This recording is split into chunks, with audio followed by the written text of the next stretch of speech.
So for a deeper look at how the team is doing so far, we bring in basketball analyst John Aceti. Only 1 loss in 9 games. Not bad, right, John? Definitely not a bad start to the season. The Heels are back on track after that tough loss against Indiana with a dominant win over Radford.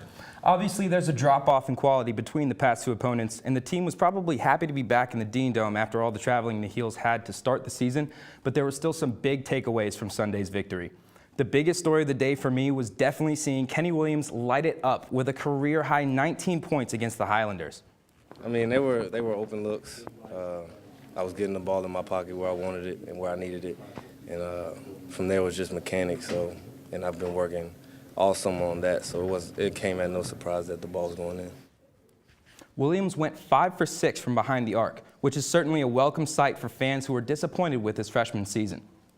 He already has almost 3 times as many points this year as he did all of last season. In fact, his stats are up pretty much across the board. My personal favorite is his 3-point percentage, which has gone from a dismal 7% to a cool 50%.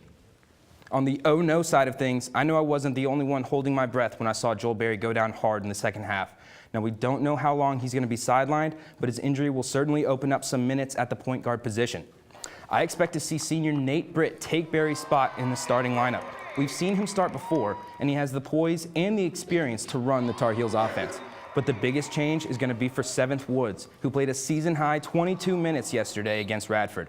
The rookie has shown he can be aggressive with the ball in his hands, but if Berry misses significant time, Woods will have to cut down on his turnovers to keep the Carolina offense running smoothly. So John, I'm just guessing here, but that Joel Berry injury doesn't come at a good point in the season? It could not come at a worse point. The Heels have their toughest stretch of non-conference games in the next 2 weeks. Personally, I'd love to see Roy sit him against Davidson on Wednesday, if for nothing else, just to give him time to heal up for those big games the week next. The Tar Heels start by taking on Davidson, as I mentioned, on Wednesday night, Tennessee on Sunday, and then we'll travel to Las Vegas for a gargantuan showdown with 6th-ranked Kentucky in the CBS Sports Classic on December 17th.